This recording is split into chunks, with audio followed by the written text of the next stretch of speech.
আমার ডাক নাম ছিল রানা, ওই বিরাকেটের নামটা ওই কারণে মানুষ রানা মাস্তান করে চিনতো আর কি। পিস্তল দুই পকেটে নিয়ে ঘুরতাম তো এক সময়, দুই পিস্তল থাকতো দুই পকেটে।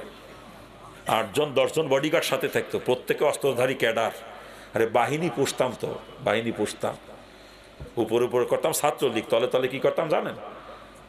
3 দিন একটা দানা পেটে যায় না, 3 দিন শুধু পানির উপরে পার করেছিলাম আমি। 3 দিন, 3টা রাত ক্ষুধার যন্ত্রণায় চোখে ঘুম আসে নাই কখনো। আমার পিঠে ক্ষুধা থাকলে চোখে ঘুম আসে বলেন? সারা রাত যায় না, আমার চোখের পানি ঝরেছে, দোয়া করছি, আল্লাহ তোমার উপরে বিশ্বাস নিয়ে তোমার সময়, তুমি তো রিজিকের জিম্মাদার, তুমিই খানার ব্যবস্থা করে দাও। 3 দিন 3 রাত কানতে কানতে আল্লাহ চোখের পানি কবুল করছে। লজিংয়ের ব্যবস্থা হয়ে গেছে। 4 দিনের দিন লজিং বাড়ি যে ভাত খাচ্ছি 3 দিন না খাই থাকার পরে। জি, নড়াইলে আমি টিনের ঘরে বসবাস করি, কিন্তু মাদ্রাসায় বিল্ডিং 2 তলা কমপ্লিট হয়ে গেছে। 5 তলার ফাউন্ডেশন দিয়ে 2 তলা কমপ্লিট করে ফেলছি মাদ্রাসায়, কিন্তু আমি একটা টিনের ঘরে বাস করি। দোয়া করব। আমার বাপের বাড়িও নড়াইলে থাকে, তারা ঢাকায় গুলশান 2 নম্বরে থাকে। যে বাড়িতে থাকে 3টা গেটে 3টা দারোয়ান ক্রস করে তো বাড়ির ভিতরে। আজ পর্যন্ত আমি কোনোদিন যাইতে পারি না সেখানে। 3টা দারোয়ান পাস করে ভিতরে যাওয়ার কোনো অনুমতি আমার জন্য, কোনো অনুমতি নাই যাওয়ার।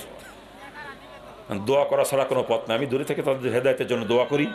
আপনারা খাস করে দোয়া করবেন আমার মা বাপের হেদায়েতের জন্য দোয়া করবেন, দাবি আপনাদের কাছে।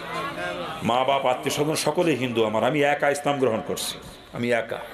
বিয়ে শাদী করছি মুসলমান হওয়ার পরে, ডিগ্রি পড়াকালীন মুসলমান হয়েছি তো।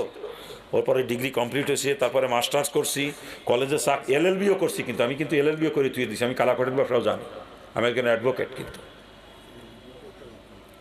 LLB তো খুব ভালো রেজাল্ট আপনাদের দেওয়া, খুব ভালো রেজাল্ট।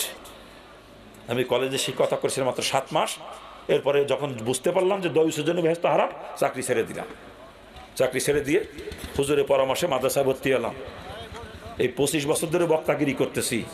3 দিনের বক্তারা কি দামি দামি গাড়ি নিয়ে ঘোরে।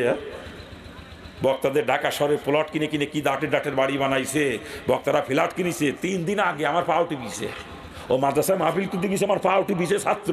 সে ফারে গ্রাম বক্তা হইয়ে ঢাকায় বাড়ি করে ফেলা দিছে। কি ডাটের গাড়ি নিয়ে ঘোরে। আর আমি 25 বছর বক্তাগিরি করতেছি, এটা টিনের ঘরে বাস করি, এটা গাড়িও কিনতে পারি নাই। ওদের থেকে টাকা কম কামাই করি তাই মনে করেন?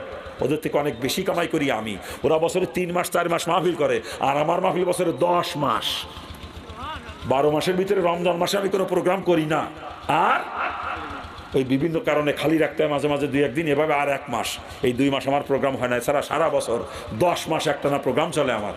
ওদের থেকে অনেক বেশি কামাই করি। আমি যদি চাইতাম যে ঢাকায় বাড়ি করব, গুলিস্তানের বুকে জমি কিনে কবে 25-30 তালা বিল্ডিংয়ের মালিক হয়ে যাইতাম ঢাকা গুলিস্তানে। এটাকে আমি কামাই করি। বক্তাদের বাড়ি ঘর করতে সময় লাগে না। আমার 1 মাসের ইনকাম